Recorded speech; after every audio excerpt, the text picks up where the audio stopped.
Assalamualaikum warahmatullahi wabarakatuh. Hai, apa kabar? Semoga kita selalu dalam lindungan Allah Subhanahu wa Ta'ala. Pada video kali ini, kita akan membahas tentang pengolahan bahan pangan hasil peternakan dan perikanan. Video pada bab ini akan terbagi menjadi dua. Yang pertama, membahas tentang pengertian dan jenis dan manfaat dari pengolahan hasil peternakan dan perikanan.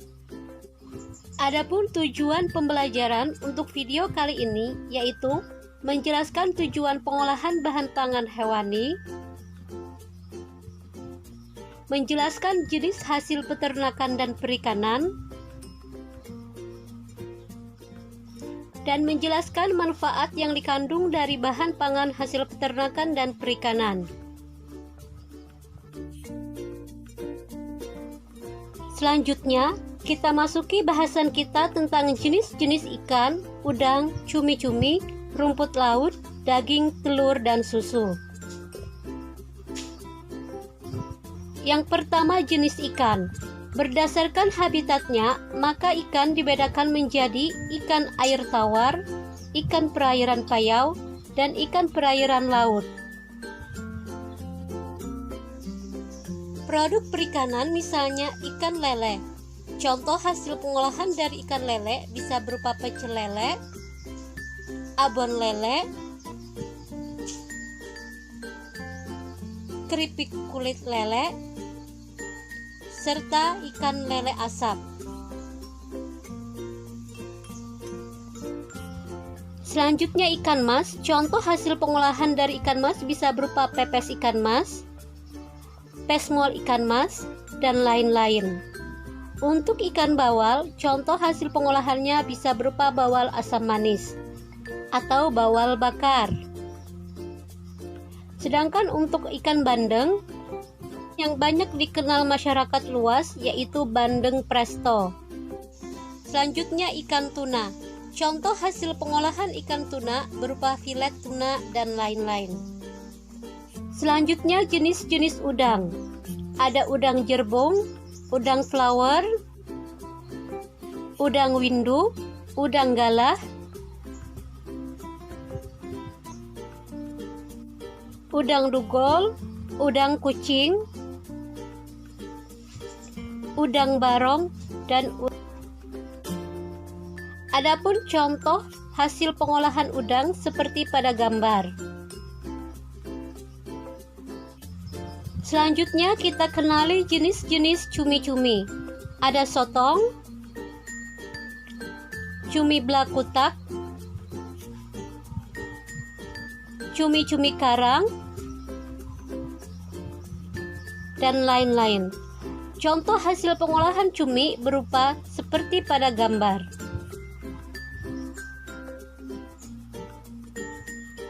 Selanjutnya jenis-jenis daging.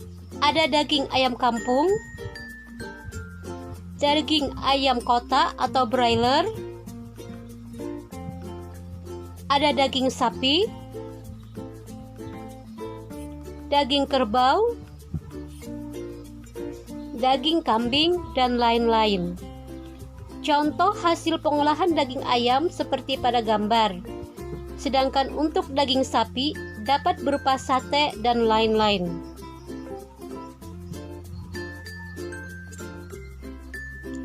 Selanjutnya kita kenali jenis-jenis telur.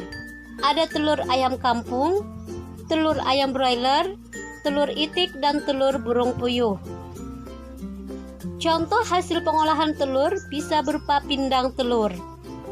Mari kita masuki pembahasan selanjutnya yaitu tentang manfaat ikan, udang, cumi-cumi, rumput laut, daging, telur, dan susu. Semua bahan pangan tadi mengandung protein hewani yang berfungsi sebagai zat pembangun, cadangan makanan dan sumber energi, species antibodi, hormon, dan enzim, pengatur keseimbangan kadar asam dan basa di dalam sel, pembentukan dan perbaikan sel serta jaringan, terutama pada anak-anak yang berada pada masa pertumbuhan, mencegah kwashiorkor dan marasmus atau gizi buruk. Berikut adalah kandungan gizi ikan, udang, cumi-cumi, dan rumput laut seperti pada tabel.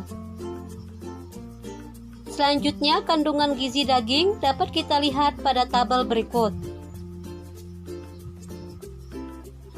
Adapun untuk kandungan gizi susu seperti pada tabel berikut. Selanjutnya kita bahas tentang manfaat ikan. Yang pertama ada omega 3 yang bermanfaat pada proses perkembangan otak pada janin, perkembangan fungsi saraf dan penglihatan bayi, mengandung serat protein yang pendek sehingga mudah dicerna, mengandung asam amino yang merangsang pertumbuhan sel otak balita, vitamin A untuk mencegah kebutaan, vitamin D untuk pertumbuhan dan kekuatan tulang, vitamin B6 untuk membantu metabolisme asam amino dan lemak serta mencegah anemia dan kerusakan saraf, B12 untuk pembentukan sel darah merah, membantu metabolisme lemak dan melindungi jantung juga kerusakan saraf. Yodium untuk mencegah gondok dan hambatan pertumbuhan anak, selenium membantu metabolisme tubuh dan sebagai antioksida, serta seng membantu kerja enzim dan hormon, fluor untuk menguatkan dan menyehatkan gigi anak. Selanjutnya, kita bahas manfaat udang. Udang mengandung vitamin B12, fosfor, selenium, yodium, zinc, protein, vitamin B3, kolin,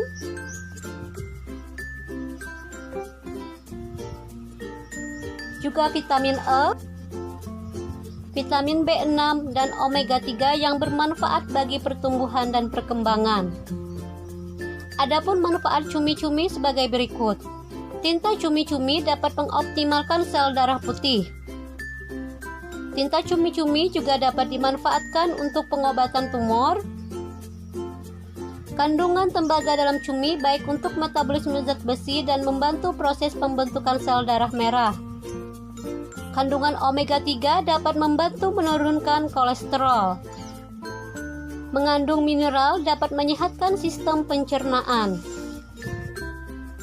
Selanjutnya rumput laut mengandung vitamin K, kalsium, zat besi, serat alami dan asam lemak omega 3. Mengandung vitamin C dan antioksidan untuk mencegah kanker dan merawat kecantikan kulit.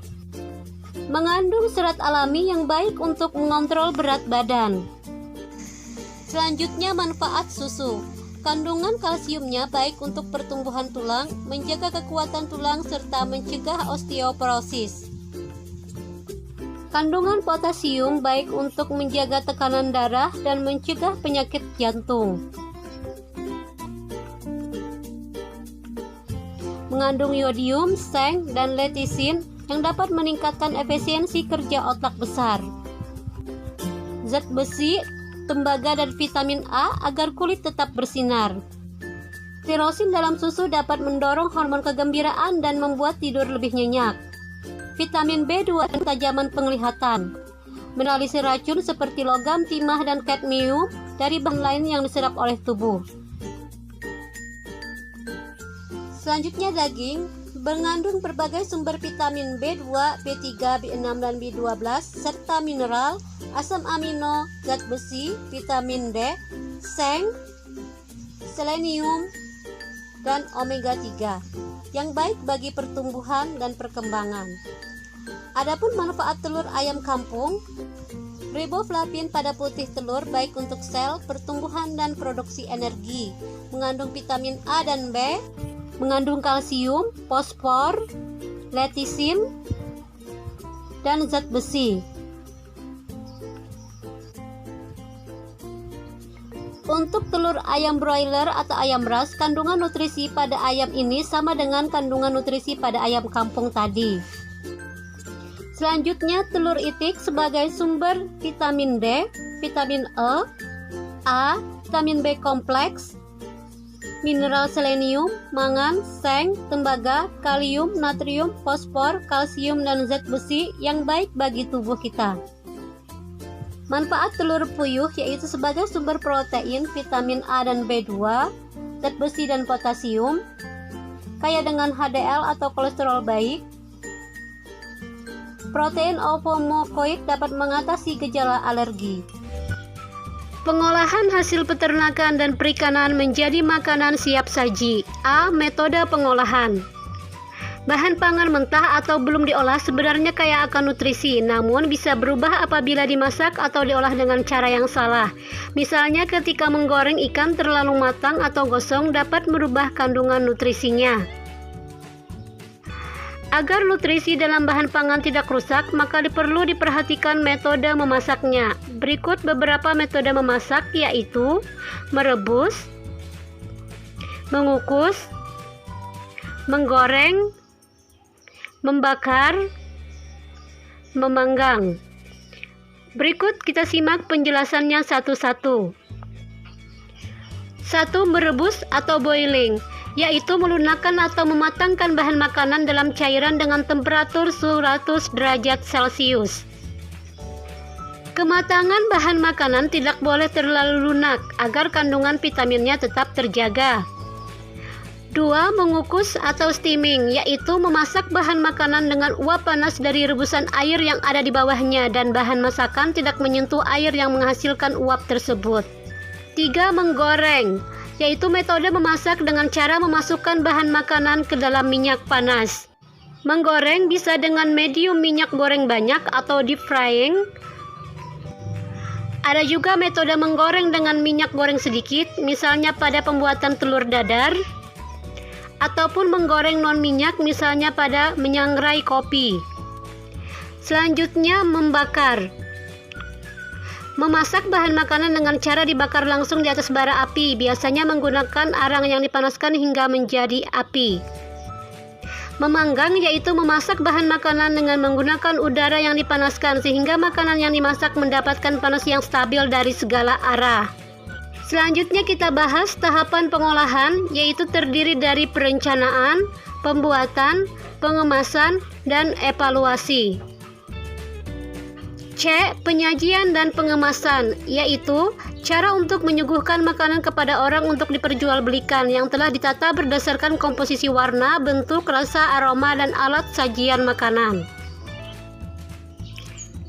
Selanjutnya tujuan pengemasan makanan yaitu 1. Melindungi isi makanan dari benturan, cuaca, dan mikroorganisme. 2. Menjadi daya tarik dan pembeda dari berbagai jenis dan merek makanan. 3. Informasi mengenai makanan tersebut yaitu nama dan merek makanan, isi makanan, berat, kandungan bahan dan nutrisi, tanggal kadaluarsa, produsen, kode produksi, dan keterangan khusus yang lainnya yang harus jelas. Selanjutnya kita bahas tentang jenis kemasan. Perhatikan gambar. Yang pertama ada primary packaging atau kemasan primer, yaitu kemasan yang berhubungan langsung dengan produk makanan. Kemudian ada secondary packaging atau kemasan sekunder, yaitu kemasan kedua yang berisi sejumlah kemasan primer. Selanjutnya kemasan tersier, yaitu kemasan yang diperuntukkan sebagai kemasan transfer atau distribusi apabila makanan akan dikirim ke tempat lain. Beberapa faktor yang perlu diperhatikan dalam penyajian atau pengemasan yaitu 1. Sanitasi dan higienis. 2. Cita rasa makanan. 3. Warna dan tekstur. 4. Alat dan kemasannya. Selanjutnya kita masuki pembahasan tentang pengolahan hasil peternakan dan perikanan menjadi olahan pangan setengah jadi. Keuntungan bahan pangan yang diolah menjadi bahan pangan setengah jadi yaitu menjadi bahan baku yang fleksibel untuk industri pengolahan lanjutan, dapat diperjualbelikan antar daerah dan sebagai komoditas ekspor, aman dalam distribusi dari satu tempat ke tempat lainnya, dapat dikemas lebih ringkas, menghemat ruangan dalam penyimpanan, mengurangi biaya dalam penyimpanan, tahan lama dan lebih kuat di cuaca dingin atau panas. Selanjutnya kita masuki pembahasan tentang jenis olahan pangan setengah jadi.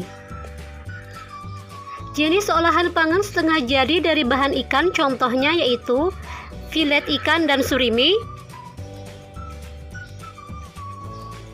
Jenis olahan pangan setengah jadi dari bahan daging ayam contohnya yaitu bakso, nugget, sosis, dan bubuk kaldu ayam. Adapun contoh olahan pangan setengah jadi dari bahan daging sapi contohnya yaitu dendeng sapi, daging asap, sosis sapi, dan bubuk kaldu sapi. 2. Metode pengolahan. Metode yang digunakan yaitu metode pengawetan. Pengawetan yang dilakukan pada ikan dan daging dengan cara pembekuan dan pengalengan. 3. Tahapan pengolahan terdiri dari perencanaan, pelaksanaan atau pembuatan, kemudian penyajian dan pengemasan, dan yang terakhir adalah evaluasi.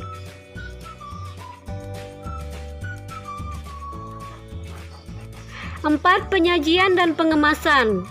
Bisa menggunakan plastik kedap udara atau dengan pengalengan.